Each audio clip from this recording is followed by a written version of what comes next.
大家好啊！我依家就喺洛杉磯國際機場，咁今日我哋就會由洛杉磯飛去日本東京。今次就會同大家開箱 AA 商務艙。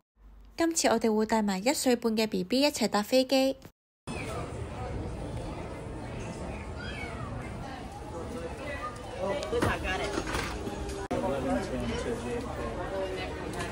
上飛機前就俾佢放晒電先，然後就出發去貴賓室啦。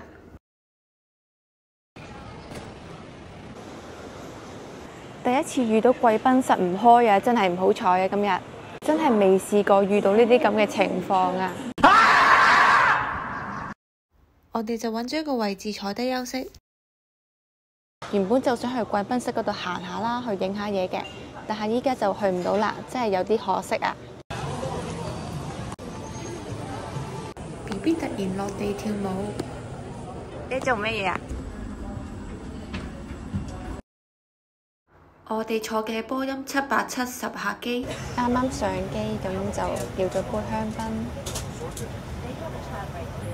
空姐派咗套睡衣，個安全帶咧就喺後面呢個位置。我哋買咗啲新玩具俾 BB 玩，上到飛機就唔會嘈嘈閉啦。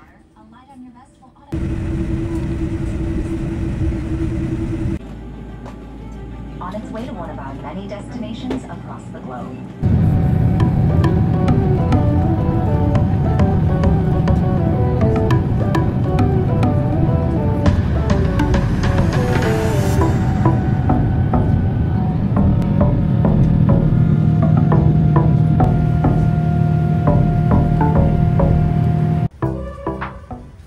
依家就影一影有啲乜嘢，有支水同埋過夜包。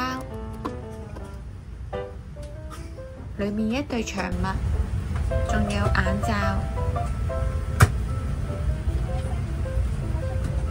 另外有牙刷、牙膏、耳塞、潤唇膏、lotion， 仲有消毒紙巾，有一個 USB 插頭，仲有2腳同3腳嘅插頭。喺下面就有一個輕觸式嘅屏幕可以控制張凳，螢幕都算好 sensitive， 唔會話撳咗好耐都冇反應。右上角仲可以控制啲燈添，然後就係耳機，耳機隔離都有個小空間可以擺手機或者護照。腳下嘅空間係比較窄，係三角形嘅。我哋班機係夜晚11點50分起飛，而家嘅日本時間係下午4點51分。咁我哋就上網 order 咗啲嘢食嘅，咁我就點咗個日本嘅晚餐啦 ，Japanese meal。咁我老公就點咗個牛扒。食飯之前就派咗啲 nuts， 仲有飲品。啲堅果暖嘅喎，食落去好舒服啊！我個飯到咗啦。個飯盒係凍嘅，咁外面有啲水。飯盒睇落去好精緻，有沙律、凍嘅菜，仲有啲蒸蛋同埋魚滑，仲有豬肉。而家就試下佢嗰個日式料理先。右上角嗰堆呢，就係啲凍嘅菜，之後係個蒸蛋，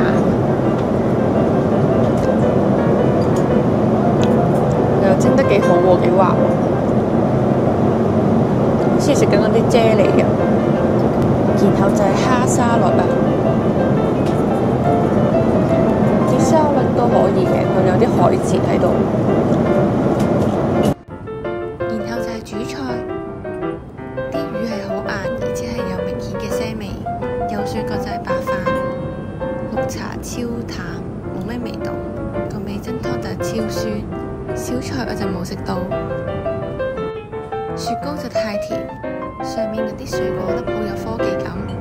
食完飯飛機不停咁樣搖晃，真係差啲就嘔啊！呢個就係我老公點嘅牛扒飯，佢話味道麻麻地，然後我以為 WiFi 係免費嘅 ，WiFi 2個鐘頭29蚊，如果成程都想用到 WiFi 嘅話，就要俾35蚊。第一次試過搭飛機係冇機打㗎，真係有啲唔開心。電影都係好舊嘅，所以我就唔睇啦。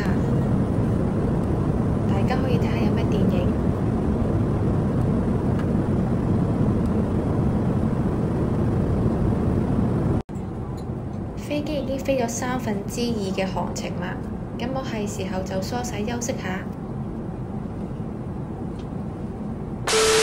入到嚟廁所啦，咁都算幾大下嘅。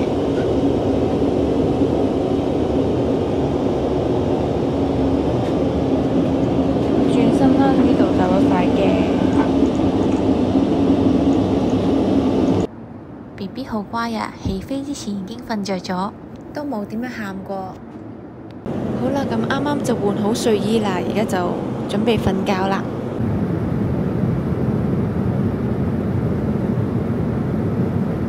A few moments later， BB 終於瞓醒啦，睇佢心情幾好。依家準備食早餐，我就點咗一個水果乳酪早餐。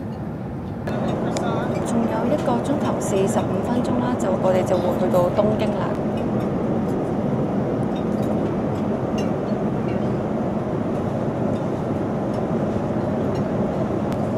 斷斷續續咁樣瞓咗4-5個鐘，咁其實我都覺得 OK 嘅，都唔係話太眼瞓。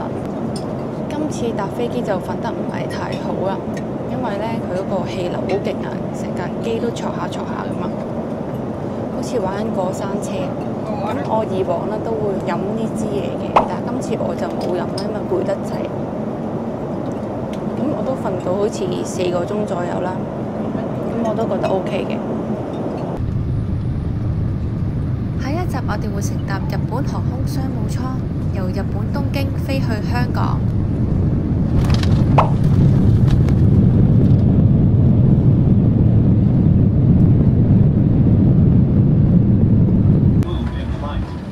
Thank you for choosing American Airlines.